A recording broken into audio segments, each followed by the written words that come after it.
სრულიად საქართველოს კათოლიკოს პატრიარქის სამძიმარი ბატონი ლევან გაჩეჩილაძის გარდაცვალების გამო.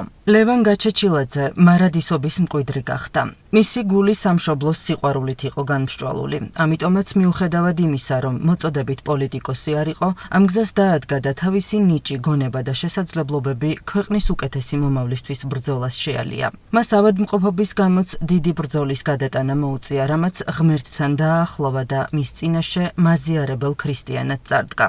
წუხვართ ბატონ ლევანთან განშორების გამო და თანაგრძნობას უცხადებთ მისი ოჯახის წევრებს, ახლობლებს, მრავალრიცხოვან გულშემატკივართ.